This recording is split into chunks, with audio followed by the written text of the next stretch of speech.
আমার ভাইয়েরা, হযরত উসমান রাদিয়াল্লাহু আনহু তিনি যখন কোন কবরের কাছে যেতেন তখন তার চোখ দিয়ে দরদর করে পানি নেমে দাড়িগুলি ভিজে ভিজে জমিনে পড়ত। সাহাবারা জিজ্ঞেস করতেন, নগো উসমান, নবীজি যখন জাহান্নামের আলোচনা করেন, নবীজি যখন পরকাল নিয়ে আলোচনা করেন, নবীজি যখন সিরাত, নবীজি যখন পুনরুত্থান দিবস সম্পর্কে আলোচনা করেন, তখন তো আপনি এত বেশি ক্রন্দন করেন না, আপনার চোখ থেকে এত বেশি পানি আসে না।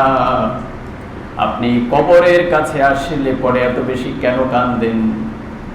হযরত উসমান রাদিয়াল্লাহু আনহু বললেন, তাহলে শোনো, আমি বিশ্ব নবীকে বলতে শুনেছি, ইন্নাল কবরা আউয়ালু মানজিলিন মিন মানাজিলিল আখিরাহ। কবর হলো পরকালের যতগুলি ঘাঁটি রয়েছে, ঘাঁটিগুলির মধ্যে প্রথম ঘাঁটি। পরকালের যত ঘাঁটি রয়েছে, এই ঘাঁটি সমূহের মধ্যে প্রথম ঘাঁটি কবর আছে। এরপরে পুনরুত্থান দিবস আছে, আছে সিরাত আছে। কি বলেন ভাইয়েরা? এই সব ঘাঁটিগুলি মানুষকে পাড়ি দিতে হবে। হযরত উসমান বললেন, এই ঘাঁটি সমূহের মধ্যে, এই স্টেশন সমূহের মধ্যে প্রথম যে স্টেশন সেটি হলো কবর। সবাই বলেন কবর। এবার হযরত উসমান রাদিয়াল্লাহু আনহু বললেন যে নবীজি বলেছেন, ফাইন নাজা মিনহু ফামা বাদাহু আইসারু মিনহু। যদি এই ঘাঁটি থেকে কারোর মুক্তি মিলে যায়, যদি এই ঘাঁটিতে কেউ নাজাত পেয়ে যায়, যদি এই ঘাঁটিতে কারোর চার্জশিট না হয়, ধরা পড়ে না যায়, এরপরে যতগুলি ঘাঁটি রয়েছে পরকালের কোনো একটি ঘাঁটিতে সে আর আটকা পড়বে না। কবর থেকে যদি এই ব্যক্তি নাজাত পেয়ে যায়, তাহলে বাদবাকি যতগুলি ঘাঁটি আছে সবগুলি ঘাঁটি থেকে সে মুক্তি পেয়ে যাবে। আলহামদুলিল্লাহ বলেন। এরপরে তিনি আরো বললেন, ফাইন লাম ইয়ানজু মিনহু, যদি এই কবর নামক ঘাঁটি থেকে কেউ মুক্তি না পায়, ফামা বাদাহু আশুদ্দা মিনহু, তাহলে এই কবরের এই ঘাঁটি থেকে যদি কেউ মুক্তি না পায়, তাহলে তার হাসর, মিজান, সিরাত যতগুলি ঘাঁটি রয়েছে এর কোনো একটি ঘাঁটি থেকে তার মুক্তি পাওয়ার কোনো চান্স নাই। তাহলে ভাইরা, এই কবর সম্পর্কে আমাদেরকে অবশ্যই চিন্তিত হতে হবে, ভাবতে হবে। হযরত উসমান রাদিয়াল্লাহু আনহু বলেন, আমি নবীজিকে এই কথা বলতে শুনেছি, এটা প্রথম ঘাঁটি, এটা থেকে যে মুক্তি পেল সব জায়গা থেকে সে মুক্তি পেল। আর এই কবর থেকে যে মুক্তি না পাবে, অন্যান্য সকল জায়গায় সে ধরা পড়ে যাবে। শুধু তাই নয়, নবীজি আমার আরো বলেছেন, মা রাআইতু মানজারান কাত্তুন ইল্লা ওয়াল কবরা আফযা মিনহু। নবীজি বলেছেন, মেরাজ রজনীতে আমাকে যত ধরনের শাস্তি দেখানো হয়েছে, যত ধরনের শাস্তি দেখানো হয়েছে, কবরের চাইতে মারাত্মক কোন শাস্তি আমাকে দেখানো হয় নাই। তাহলে কবরটা মানুষের জন্য অত্যন্ত ভয়ঙ্কর হয়ে যাবে। এজন্য আমার নবীজি সাল্লাল্লাহু আলাইহি সাল্লাম বলেছেন, আল কবরু ইম্মা রাউদাতুম মিন রিয়াদিল জান্নাহ। কবর হয়তো বা কারোর জন্য জান্নাতের একটা টুকরা হবে, অথবা ওয়া ইম্মা হুফরাতুম মিন হুফারিন নার। কারোর জন্য কবর জান্নাতের একটা টুকরা হবে, আবার কারোর জন্য কবরটা জাহান্নামের একটা গর্তে পরিণত হবে। এজন্য ভাইয়েরা, আমরা এই প্রথম ঘাঁটি যেটা, যাতে আটকে না যায়, নবীজি বলেছেন, কোন মাইয়িতকে কবর দিয়ে আসার 40 কদম আসতে না আসতে দুইজন ফেরেশতা কবরে আগমন করেন। তাদের একজনের নাম হলো মুনকার, আরেকজনের নাম হলো নাকির। মুনকার নাকির আসবে, আমার ভাইয়েরা এসে এই লোকটিকে প্রশ্ন করবে। 3টা প্রশ্ন, আমরা জানি না ভাইয়েরা প্রশ্ন। এখন যদি আপনাদেরকে আমি জিজ্ঞেস করি যে ভাইয়েরা, কবরের 3টা প্রশ্নের প্রশ্ন বা তার উত্তর কে জানেন না, হাত কিন্তু খুব কম উঠবে। তার মানে হলো এই প্রশ্নের উত্তর আমরা সবাই জানি। এখন বলেন, একজন ব্যক্তি নামাজ এক ওয়াক্তও পড়ে না, পশ্চিম দিকে ভুলেও আছাড় খায় না, আছেন এরকম? এরকম ব্যক্তি আছে। নামাজ রোজা দিয়ে কি হবে? 4 আড্ডায় বলে there is no God, আল্লাহ বলতে কেউ নাই, unseen is nothing, যা দেখি না তা মানি না, এই কথাও বলে। এই ব্যক্তি নামাজ পড়ল না, রোজা রাখলো না, আল্লাহর কোরআন দিয়ে জীবন গড়ল না, সেই ব্যক্তি কবরের প্রশ্নের উত্তর যদি দুনিয়া থেকে জেনেও যায়, ওখানে দিতে পারবে উত্তর? বলেন পারবে? উত্তর দিতে পারবে না। উত্তর দেওয়ার জন্য নিজেকে প্রিপেয়ার করতে হবে কোরআন এবং হাদিসের সাথে সম্পৃক্ত থেকে আল্লাহর বিধান মানার মধ্য দিয়ে কবরের এই সওয়াল জবাব মানুষের জন্য কি হবে? সহজ হবে। আমার ভাইরা, এই ব্যক্তিকে প্রশ্ন করা হবে, যে ব্যক্তি মুমিন, আল্লাহ রাব্বুল আলামিনের বিধান অনুযায়ী জীবন পরিচালনা করেছে, তাকে তিনটি প্রশ্ন করা হবে। প্রথম প্রশ্ন হবে মান রব্বুকা, তোমার রব কে? প্রথম প্রশ্ন হবে মান রব্বুকা, তোমার রব কে? মুমিন ব্যক্তি বলবে যে আল্লাহর জন্য আমি সারা জীবন সংগ্রাম করেছি, আমি কোরআন দিয়ে জীবন পরিচালনা করেছি, রাতের আধারে উঠে তাহাজ্জুদের নামাজ পড়লাম, যে আল্লাহর কোরআন মানতে যে আমাকে বিপদে পড়তে হয়েছে, আমি বুঝি আমার সেই আল্লাহকে চিনব না? রব্বি আল্লাহ, আমার রবকে আল্লাহ। দ্বিতীয় প্রশ্ন করা হবে আমার নবিয়ুকা, তোমার নবীকে? ব্যক্তি বলবে যার ভালোবাসায় আমি আমার জীবনকে বিসর্জন দিয়েছি, যার ভালোবাসা পেতে নিজের জীবন উৎসর্গ করেছি, তাকে বুঝি আমি চিনব না? নবী মুহাম্মদুর রাসূলুল্লাহ সাল্লাল্লাহু আলাইহি ওয়াসাল্লাম, আমার নবীকে মুহাম্মদ সাল্লাল্লাহু আলাইহি ওয়াসাল্লাম। অথবা তাকে জিজ্ঞেস করা হবে, অন্য riwayat-এর মধ্যে এরকম আসছে, মান হাদার রাজুল আল্লাযী বুইসা ফীকুম, ওই ব্যক্তিকে যাকে তোমাদের কাছে পাঠানো হয়েছে। আল্লাহ রাসূলকে আমাদের কাছে পাঠানো হয় নাই, রাসূল সাল্লাল্লাহু আলাইহি ওয়াসাল্লামকে দেখিয়ে প্রশ্ন করা হবে। তখন এই ব্যক্তি বলবে যে আমার নবীকে রাসূলুল্লাহ সাল্লাল্লাহু আলাইহি ওয়াসাল্লাম। অনেকে দুরূদ আমরা পড়তে পারি নাই, বলেন সাল্লাল্লাহু আলাইহি ওয়াসাল্লাম। তিন নাম্বার প্রশ্ন যদি করা হবে ওমা দীনুকা, তোমার দিন কি, তোমার জীবন ব্যবস্থা কি, তুমি কোন জীবন ব্যবস্থার আলোকে জীবন পরিচালনা করেছো, এই কথা প্রশ্ন করা হবে। আমার ভাইয়েরা, মুমিন যিনি তিনি উত্তর দিবেন দীনি আল ইসলাম, আমার দিন হলো ইসলাম, যার উপর আমি প্রতিষ্ঠিত ছিলাম। আলহামদুলিল্লাহ। মুমিন ব্যক্তি প্রশ্নের উত্তর দিতে পারবে। আমার ভাইরা, এবার আকাশ থেকে একজন ঘোষণাকারী ঘোষণা করবেন, ফায়ুনাদি মুনাদিন মিনাস সামাই আন ক্বাদ সাদাকা আবদি। আকাশ থেকে একজন ঘোষণাকারী ঘোষণা করবেন, আমার বান্দা সত্য বলেছে। সত্য বলে নাই ভাই? রব আল্লাহ, আমার নবী হলো মুহাম্মদ সাল্লাল্লাহু আলাইহি ওয়াসাল্লাম, আর আমার দিন হলো ইসলাম। ঘোষণাকারী বলবে যে আমার বান্দা সত্য কথা বলেছে, মিথ্যা নয়। এখন তার জাযা কি কবরের মধ্যে? জান্নাত তো আর দিবেন না। আল্লাহ রাসূল সাল্লাল্লাহু আলাইহি ওয়াসাল্লাম হাদিসের মধ্যে বলেন, এই ঘোষণাকারী বলবেন ফাফরিশু মিনাল জান্নাহ। আলহামদুলিল্লাহ বলেন, ফাফরিশু মিনাল জান্নাহ, কবরের মধ্যে জান্নাতের বিছানা বিছিয়ে দাও। ওয়া আলবিসুহু মিনাল জান্নাহ, এই ব্যক্তিকে দেহের মধ্যে জান্নাতের পোশাক জড়িয়ে দাও। এরপরে বলা হবে এই ব্যক্তির কবরটাকে প্রশস্ত করে দাও। আর বলা হবে ওয়াফতাহু লাহু বাবান ইলাল জান্নাহ, এই ব্যক্তির জন্য কবর থেকে জান্নাতের দিকে একটা দরজা খুলে দাও। ফায়াতিহি মিন রাউহিহা ওয়া তিবিহা, যাতে করে তার কবরের মধ্যে জান্নাত থেকে সুঘ্রাণ আর জান্নাতের বাতাস তার কবরের মধ্যে প্রবেশ করতে পারে। সুবহানাল্লাহ। ভাইরা আমার, এরকম হবে। আমার ভাইরা, এই তো বসে একজন ফেরেশতা আগমন করবেন, অত্যন্ত সুদর্শন চেহারার অধিকারী ফেরেশতা কবরের মধ্যে আগমন করবেন। যিনি কবরের মধ্যে রয়েছেন তিনি জিজ্ঞেস করবেন, আপনাকে তো আমি চিনি না, এত সুন্দর এত সুশ্রী চেহারার মানুষ আমি জীবনে দেখিনি, আপনি কে? ফেরেশতা তখন বলবেন, আমি তোমার নামাজ। তুমি রাতের অন্ধকারে রাত 3টার সময় আল্লাহ রাব্বুল আলামিনের প্রেমে পাগল হয়ে উঠেছিলা, তাহাজ্জুদ করেছিলা, আমি তোমার সেই তাহাজ্জুদ। তুমি তোমার সম্পদের যাকাত দিয়েছিলে, আমি তোমার সেই যাকাত। 5 ওয়াক্ত নামাজ পড়েছো, আমি তোমার সেই 5 ওয়াক্ত নামাজ। কোরআন তেলাওয়াত করেছো, কোরআনের বিধান দিয়ে জীবন পরিচালনা করেছো, আমি তোমার সেই কোরআন তেলাওয়াত। অর্থাৎ একজন মানুষ সারা জীবন যত ধরনের ভালো কাজ করেছে, এই ফেরেশতা বলবে আমি তোমার সকল ভালো কাজ, আল্লাহু আকবার বলেন, সকল ভালো কাজ। কি বলবেন তিনি?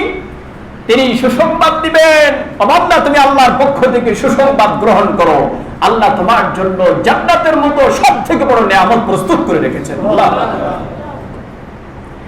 এরপরে ফেরেশতা বলবেন নুম কানাউমুল উরুস, ফেরেশতা বলবেন নুম কানাউমুল উরুস, ঘুমিয়ে যাও যেমন ভাবে নবদুলা নতুন কনেকে নিয়ে এসে, বউ নিয়ে এসে যেমন আরামে ঘুমায় বাসর রাত্রে, ও বান্দা আল্লাহর বান্দা তুমি ওরকম ভাবে ঘুমিয়ে যাও। কোন দিন পর্যন্ত? ইলা ইয়াউমিল কিয়ামা, অর্থাৎ কিয়ামত দিবস পর্যন্ত তুমি ঘুমাও, আরামে ঘুমাও। তাকে আরামে ঘুমাতে বলবে, সবাইকে বলবে আরামে ঘুমাতে? বলেন সবাইকে বলবে? কাকে বলবে? যার জীবনখানা কোরআনের ঢঙে সাজিয়েছে, আল্লাহ রাসূলের সুন্নাত দিয়ে যার জীবন সাজিয়েছে, সেই ব্যক্তিকে বলবে। এবার আমার ভাইরা, যখন ইসরাফিল সিংহায় ফুৎকার দিবেন তখন এই ব্যক্তির ঘুম ভেঙে যাবে। সূরা ইয়াসিনের মধ্যে এসেছে, তখন ঘুম যখন ভেঙে যাবে তখন এই ব্যক্তি বলবে, মুমিন মুত্তাকি ব্যক্তি বলবে, ইয়া ওয়াইলানা মান বাআসানা মিন মারকাদিনা হাদা মা ওয়াদার রহমানু ওয়া সাদাকাল মুরসালুন। ইয়াসিনের মধ্যে এসেছে, এই ব্যক্তি যখন ইসরাফিলের সিংহার ফুৎকারে তার ঘুম ভেঙে যাবে, সে বলবে, ইয়া ওয়াইলাতানা, হায় আফসোস, মান বাআসানা মিন মারকাদিনা, আমার এই ঘুম থেকে আমাকে কে জাগালো? আমি তো আরামে ঘুমাচ্ছিলাম, এই ঘুম থেকে আমার কে জাগালো? আল্লাহ রাব্বুল আলামিন বলবে, হাদা মা ওয়াদার রহমান, এটা তোমার রহমানের ওয়াদা। আল্লাহ রাব্বুল আলামিনের ওয়াদা, আল্লাহ তাআলা বলেছেন কিয়ামত একদিন সংঘটিত হবে, আজ সেই কিয়ামতের দিবস। অসাদাকাল মুরসালুন, পৃথিবীর শুরু লগ্ন থেকে মুহাম্মদ সাল্লাল্লাহু আলাইহি ওয়াসাল্লাম পর্যন্ত এই পৃথিবীতে যত আম্বিয়া আলাইহিমুস সালাম এসেছেন, সবাই এই কিয়ামতের ভবিষ্যৎবাণী করেছেন। কি বলেন? সকলে করে নাই? যত নবী রাসূল পৃথিবীতে এসেছেন সবাই বলেছেন একদিন কিয়ামত হবে, এই পৃথিবী একদিন ধ্বংসলীলায় পরিণত হবে, পাহাড় পর্বত সব কিছু বিলীন হয়ে যাবে, সেই দিবসটি হলো কিয়ামত। আল্লাহ তাআলা বলেন, সাদাকাল মুরসালুন, নবীরা যুগে যুগে এই কিয়ামতের ভবিষ্যৎবাণী তোমাদেরকে দিয়েছে, সেই ভবিষ্যৎবাণী আজ সত্যে পরিণত হয়েছে। আলহামদুলিল্লাহ বলবো না ভাইয়েরা? এবার আসেন একজন বদকার, যে সারা জীবন শয়তানের পথে চলেছে, শয়তানের পথে চলতে নিষেধ করা হয়েছিল, আল্লাহ রাব্বুল আলামিনের বিধান অনুযায়ী চলে নাই, নিজেদের মগজ নিঃসৃত মতবাদ দিয়ে চলেছে, নামাজ পড়ে নাই, রোজা করে নাই, হজ করেনি, আল্লাহ রাব্বুল আলামিনের বিধান যাকাতও কোনোদিন আদায় করে নাই, দান সদকা করেনি, এমন ব্যক্তির কবরও ফেরেশতা আসবে। আসবে আসবে ভাইরা, আসবে, ফেরেশতা আসবে। আমার কথা না, নবীজি বলেছেন আসবে। মুনকার এবং নাকির আসবে। প্রশ্ন করা হবে, মান রব্বুকা, তোমার রব কে? যুবক ভাইরা বলতেছে, প্রশ্ন উত্তর আমরা জানি। মান রব্বুকা, তোমার রব কে? সে বলবে, লা আদ্রি, আমি জানি না। হায় হায়, আমি তো জানি, এই প্রশ্নের উত্তর তো আমি শিখে আসি নাই। এখন একজন ব্যক্তি প্রশ্নের উত্তর দুনিয়াতে জানে না, জীবনে শোনেও নাই, কিন্তু আল্লাহ রাব্বুল আলামিনের কোনো বিধান জীবনও বাদ দেয় নাই। নামাজ পড়েছে, রোজা রেখেছে, হজ করেছে, যাকাত দিয়েছে, অর্থাৎ আল্লাহ তাআলা যত নির্দেশ তার উপরে করেছেন, এই সকল নির্দেশগুলি সে মেনেছে। এখন বলেন তো, এই ভাই, এই মুত্তাকি ব্যক্তিকে উত্তর দিতে পারবেন? পারবেন, কারণ আল্লাহ রাব্বুল আলামিনের পক্ষ থেকে তার উত্তরের ব্যবস্থা হয়ে যাবে। আমার ভাইরা, তাকে জিজ্ঞেস করা হবে, মান রব্বুকা, তোমার রব কে? সে বলবে, লা আদ্রি, আমি জানি না। এরপরে তাকে প্রশ্ন করা হবে, ওমান নাবিয়ুকা, তোমার নবী কে? অথবা বলা হবে, মান হাদার রাজুল আল্লাযী বুইসা ফীকুম, তোমাদের মধ্যে যে লোকটিকে পাঠানো হয়েছিল সেই লোকটিকে? সে বলবে, লা আদ্রি, হায় হায়, আমি তো জানি না। এরপরে তাকে জিজ্ঞেস করা হবে, তুমি কোন জীবন ব্যবস্থার আলোকে চলেছো? মা দীনুকা, তোমার দিন কি? তুমি কি লেনিনবাদ, কালমার্ক্সবাদের উপরে চলেছো নাকি ইসলাম এই নীতি আদর্শের উপরে চলেছো? তাকে প্রশ্ন করা হবে, সে বলবে, লা আদ্রি, আমি জানি না। সেদিন সে কোনো উত্তর দিতে পারবে না। একজন ঘোষণাকারী আকাশ থেকে ঘোষণা করবেন, ফাফরিশু মিনান নার, তার কবরের মধ্যে জাহান্নামের বিছানা বিছিয়ে দাও। ভয়ঙ্কর হয়ে যাবে তার জন্য ভাইরা। ওয়ালবিসুহু মিনান নার, তাকে জাহান্নামের পোশাক তার গায়ের মধ্যে জড়িয়ে দাও। আফতাহু লাহু বাবান ইলান নার, তার জন্য জাহান্নামের দিকে একটা দরজা খুলে দাও, যাতে করে জাহান্নামের লু হাওয়া তার দিকে আসতে পারে। কম কথা ভাইয়েরা? এই জন্য ভাইয়েরা কবরের কথা একটু চিন্তা করতে হবে আমাদেরকে। এরকম শাস্তি হবে। বিশ্ব নবী নবী আরবি সাল্লাল্লাহু আলাইহি ওয়াসাল্লাম বলেছেন যে কবরের মধ্যে এমন ফেরেশতা নিয়োগ করা হয়েছে, হাদিস বলছি, যে তার হাতের মধ্যে এমন একটা হাতুড়ি আছে, যে হাতুড়ি দিয়ে যদি কোনো পাহাড়ের উপরে একটা আঘাত করা হয়, সঙ্গে সঙ্গে সেই পাহাড়টা ধুলায় পরিণত হয়ে যাবে। এই হাতুড়ি দিয়ে যদি পাহাড়ের উপরে আঘাত করা হয়, পাহাড় সাথে সাথে ধুলায় পরিণত হয়ে যাবে, এরকম একটা হাতুড়ি নিয়ে সে প্রস্তুত আছে। এখন এই ফেরেশতাকে কেমন ভাবে তৈরি করেছে আল্লাহ তাআলা? এই ফেরেশতা অন্ধ, চোখে দেখে না, কানে শোনে না, বধির, বোবা। অর্থাৎ আপনি এই ফেরেশতার মার সহ্য করতে না পেরে যতই চিৎকার করেন, এই ফেরেশতার ভ্রুক্ষেপও করবে না, কারণ সে তো কানে শোনে না। আপনার হাজারি তার কান পর্যন্ত যাবে না। এই হাতুড়ি দিয়ে পিটা দিলে আপনি কি হয়ে যাচ্ছেন, ধুলা হচ্ছেন না মাটি হচ্ছেন, এই জিনিস সেই বিবেচনা করার ক্ষমতা তার নাই। আল্লাহ রাব্বুল আলামিন তার অন্তর থেকে দয়া, মায়া, প্রীতি, ভালোবাসা সব উঠিয়ে দিয়েছে। আল্লাহ রাব্বুল আলামিন এই শাস্তি প্রয়োগ করতে গিয়ে কারোর উপরে বিন্দুমাত্র রহম করবেন না। কারণ আল্লাহ তাআলা মানুষকে সৎ পথ দেখানোর জন্য যুগে যুগে আম্বিয়া আলাইহিমুস সালামদেরকে পাঠিয়েছেন, তাদের সাথে আবার গাইডলাইন, বিভিন্ন ধরনের কিতাব দিয়েছেন না? সর্বশেষ কিতাব দিয়েছেন মহাগ্রন্থ আল কোরআন, এইভাবে দিয়েছেন। তো এরকম জিনিস কবরের মধ্যে প্রস্তুত আছে। আমার ভাইরা, আম্মা জান আয়েশা রাদিয়াল্লাহু আনহা যখন মুমূর্ষ অবস্থায় তিনি মরে যাবেন, তখন বিশ্বনবীকে বললেন, ওগো আল্লাহর রাসূল সাল্লাল্লাহু আলাইহি ওয়াসাল্লাম, আপনার কাছে আমার একটি আরজি, আমি যখন মরে যাব আমার ভয় হয় কবরের প্রশ্নের জবাবগুলি আমি দিতে পারবো কিনা, আমার ভয় হয়। আল্লাহর ওয়াস্তে আপনি আমার কবরের কাছে দাঁড়িয়ে থাকবেন, যখন মুনকার নকির আমাকে কবরের মধ্যে প্রশ্ন করেন, আপনি আমার হয়ে আমার প্রশ্নের উত্তরগুলি দিয়ে দিবেন। আমার ভাইয়েরা, হযরত খাদিজা রাদিয়াল্লাহু আনহা যখন ইন্তেকাল করলেন, খাদিজা রাদিয়াল্লাহু আনহাকে কবর দেওয়া হলো। বিশ্বনবী সবাই চলে গেছে, কিন্তু বিশ্বনবী কবরের কাছ থেকে তিনি যান না। আবু বকর রাদিয়াল্লাহু আনহু এসে বলেন, ওগো রাসূল, আপনি চলেন, বাড়ি চলেন, আপনি দাঁড়িয়ে আছেন কেন? বিশ্বনবী বললেন, তোমার যেতে মন চায় তো তুমি যাও। হযরত ওমর রাদিয়াল্লাহু আনহু এসেছেন, বিশ্বনবী চলেন, বাড়িতে চলেন। বিশ্বনবী বললেন, তোমাদের যদি মন চায় তোমরা যাও, আমি যাব না। কেন যাবেন না? এই মাত্রই ফেরেশতা এখানে আসবেন খাদিজাকে প্রশ্ন করার জন্য। আমি খাদিজার 3টা প্রশ্নের উত্তর না দিয়ে আমি এখান থেকে যাব না। সুবহানাল্লাহি ওয়া বিহামদিহি। তোমরা জানো না, এই মহিলাকে যখন মক্কা নগরীটা আমার জন্য সংকুচিত ছিল, আমি মুহাম্মদুর রাসূলুল্লাহ, আমার পা রাখার কোনো স্থান ছিল না এই মক্কা নগরীতে। আমার অবস্থা ছিল অত্যন্ত দুর্বিষহ, অত্যাচার, নির্যাতন আমার উপর আসতেছিল। তখন এই খাদিজা আমার স্ত্রী আমাকে সব দিক থেকে সহযোগিতা করেছে, কেউ আমার পাশে ছিল না। খাদিজার সাথে আমার বিবাহ হলো। খাদিজা ছিল সেই যুগের সবথেকে ধনবতী নারী, কোটি কোটি টাকার মালিক তিনি তখন ছিলেন। বিশ্বনবীর সাথে বিয়ে হলো, তার সমুদয় সম্পদ বিশ্বনবীর সামনে উজাড় করে দিয়েছেন। বিশ্বনবী সেই টাকা দিয়ে কি করেছেন? গাড়ি বাড়ি করেছেন, মার্সিডিজ গাড়ি, হ্যাঁ, ডুপ্লেক্স বাড়ি, এগুলি করেছেন, সম্পদ করেছেন। এই সম্পদ তিনি বিধবা, এতিম, অসহায়, সমাজের সংস্কারমূলক কাজে বিলিয়ে দিয়েছেন। এখন খাদিজারও সম্পদ নাই, আল্লাহ রাসূলেরও সম্পদ নাই। এই অবস্থায় বিশ্বনবী বলেছেন, এরকমও দিন যেত আমাদের ঘরে আগুন জ্বলতো না, দিনের পর দিন, মাসের পর মাস ঘরে আগুন জ্বলতো না, চুলায় আগুন জ্বলতো না, খাবারের ব্যবস্থা থাকতো না। এরপরেও এই আরবের সব থেকে ধনশালিনী নারী কোনদিন মুখ দিয়ে উচ্চারণ করে নাই যে বিশ্বনবীর ঘরে এসে আমার আজ এই যন্ত্রণা, এরকম কথা বলেন নাই। সেই নারীকে আমি কবরে শুইয়ে যাচ্ছি, আমি তার প্রশ্নের উত্তর না দিয়ে যাব না, তোমরা যেতে হলে যাও। আমার ভাইয়েরা, ইত্তবসরে জিবরাইল উপস্থিত হয়েছেন, হয় বললেন, ইয়া রাসূলুল্লাহ, আপনি ওদের সাথে বাড়িতে চলে যান, বাড়িতে চলে যান। নবীজি বললেন, জিবরাইল ভাই, আমি উত্তর না দিয়ে যাব না।